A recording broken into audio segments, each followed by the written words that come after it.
2024. Corneille Nangaa, chef du M23, déclare « Nous sommes en révolution pour libérer les Congolais de la mauvaise gouvernance ». 2026. Paul Kagame, président du Rwanda, déclare « Nos soldats sont en RDC pour récupérer nos terres. Les frontières ont été mal tracées. » Attends une seconde. Vous nous libérez ou vous volez nos terres? Parce que là, vous vous contredisez. Aujourd'hui, je vais mettre face à face leurs propres déclarations et vous allez voir qu'ils nous prennent pour des idiots. Commençons par Corneille Nangaa, chef militaire du M23. Voici ce qu'il dit publiquement depuis 2022. Citation 1, interview 2024. Le M23 n'est pas une rébellion, c'est un mouvement de libération. Nous combattons pour libérer le peuple congolais de la mauvaise gouvernance de Kinshasa. Citation 2, communiqué 2025. Nous ne voulons pas diviser le Congo, nous voulons le sauver. Tshisekedi a abandonné le peuple, nous reprenons le flambeau. Citation 3, interview récente 2025. Les soldats rwandais qui combattent avec nous, ce sont des volontaires. Ils comprennent notre lutte, ils nous aident à libérer notre pays. Résumé du message de Nangaa, M23 égale mouvement de libération, but sauver le Congo de Tshisekedi, soldats rwandais égale volontaires qui aident. Beau discours, non? Maintenant, écoutons son patron, Paul Kagame. Paul Kagame, président du Rwanda depuis 2000. Voici ce qu'il dit sur la présence rwandaise au Congo. Citation 1, interview BBC 2023. Il n'y a pas de soldats rwandais en RDC, c'est de la propagande congolaise. Ok, donc selon Kagame en 2022, 0 soldats rwandais au Congo. Citation 2, si des soldats rwandais sont au Congo, c'est pour une raison simple, la sécurité du Rwanda. Les FDLR, très belles Hutus, menacent notre pays depuis la frontière congolaise. Ah, donc maintenant il admet, mais c'est pour la sécurité du Rwanda. Citation 3, les frontières entre le Rwanda et le Congo ont été mal tracées par les colonisateurs. Certaines terres que le Congo prétend siennes sont historiquement rwandaises. Nous avons le droit de les récupérer. Boum, voilà la vérité. Plus de sécurité, plus de FDLR, Kagame dit maintenant clairement « Ces terres sont à nous, on les reprend ». Résumé des positions de Kagame, 2022, aucun soldat rwandais au Congo. 2024, ok, ils sont là, mais c'est pour notre sécurité. 2025, en fait, ces terres sont rwandaises, on les récupère. Tu vois l'évolution? Mensonge, excuse, vérité. Maintenant, mesdames et messieurs, bienvenue dans ce nouvel épisode de notre podcast consacré aux grandes contradictions de l'histoire africaine. Aujourd'hui, direction l'Est de la République démocratique du Congo, une région magnifique, riche, stratégique et malheureusement devenue un théâtre où chacun prétend venir sauver quelqu'un. Oui, sauver. Parce que dans cette histoire, tout le monde dit qu'il vient aider.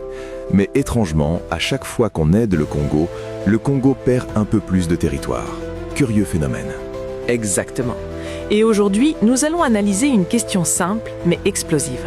Le mouvement M23 affirme « Nous libérons le Congo ». Mais dans le même temps, le président du Rwanda, Paul Kagame, affirme « Ces terres sont historiquement rwandaises ». Alors, petite question logique.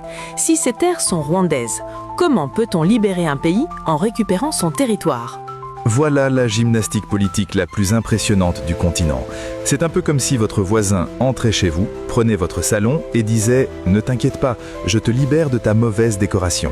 Et pour comprendre cette situation, il faut parler d'un homme. Un homme devenu l'un des visages politiques du mouvement M23. Corneille Nangaa.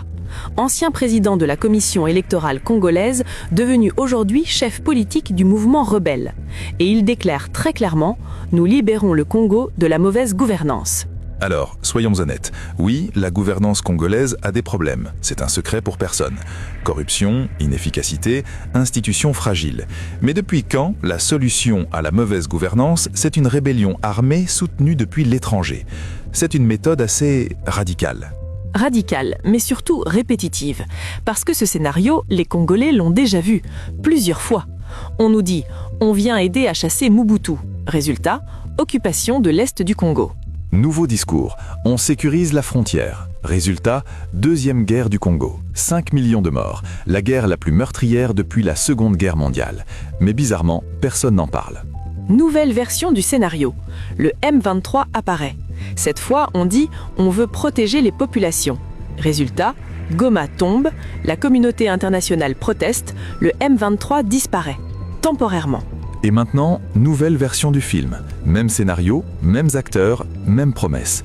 On libère le Congo. Mais regardons les faits. Parce que les discours sont beaux, mais les faits, eux, sont beaucoup plus têtus. Premier fait. Le M23 prend le contrôle de Rutshuru. Et là, surprise, l'administration locale change. Des responsables proches du Rwanda apparaissent.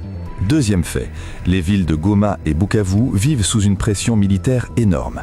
Et pendant que certains parlent de libération, plus de 50 000 civils fuient leur maison. Alors, question simple, depuis quand les populations fuient leurs libérateurs? Bonne question. Et ce n'est pas tout.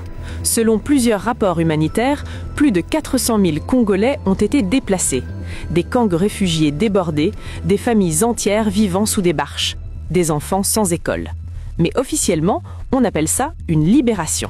Vous voyez, l'histoire est parfois pleine d'humour noir, parce que dans cette région, les mots ont un sens très particulier. Occupation devient stabilisation, invasion devient sécurisation, et guerre devient mission de protection. Mais la phrase la plus intéressante vient peut-être du président rwandais lui-même. Paul Kagame a déclaré « Ces terres congolaises sont historiquement rwandaises ». Alors là, nous entrons dans un nouveau niveau du débat. Parce que si ces terres sont rwandaises, alors on ne parle plus de libération, on parle de récupération. Et ça change tout. Exactement. Imaginez une seconde. Si un pays dit « Cette région chez vous est historiquement à nous », et ensuite une rébellion soutenue militairement arrive et prend cette région, comment appelle-t-on cela ?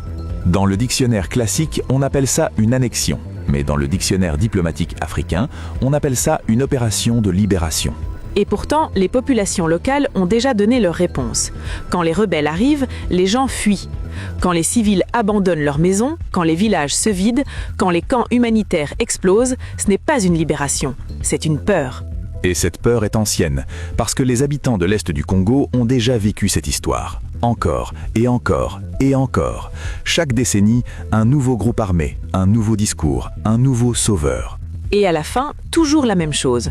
Les mines changent de main, les ressources quittent le pays et les populations restent pauvres. Parce que derrière toutes ces guerres, il y a une réalité dont on parle très peu. Les richesses du Congo. Coltan, or, cobalt, diamant. Le sous-sol congolais est probablement l'un des plus riches de la planète. Et quand un territoire riche devient instable, il devient aussi facile à exploiter.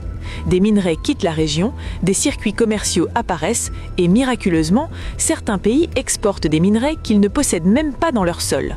Mystère géologique extraordinaire. Alors, la question devient simple. Qui dit la vérité ? Le M23 qui dit « libérer le Congo » ou Kagame qui dit « récupérer des terres rwandaises » ? Parce que les deux discours ne peuvent pas être vrais en même temps. C'est mathématique. Et pendant que les dirigeants parlent, les populations souffrent, les enfants fuient, les villes se vident et les camps de réfugiés grossissent. Et l'histoire nous enseigne une chose, quand un conflit commence par des mots très nobles, libération, protection, stabilité, souvent, la réalité est beaucoup moins noble. Alors aujourd'hui, la question reste ouverte. Est-ce une libération ou une invasion ? Et comme toujours, l'histoire jugera. Mais une chose est certaine, les mots des dirigeants, parfois, trahissent leurs intentions. Et vous, que pensez-vous ? Libération ou invasion ?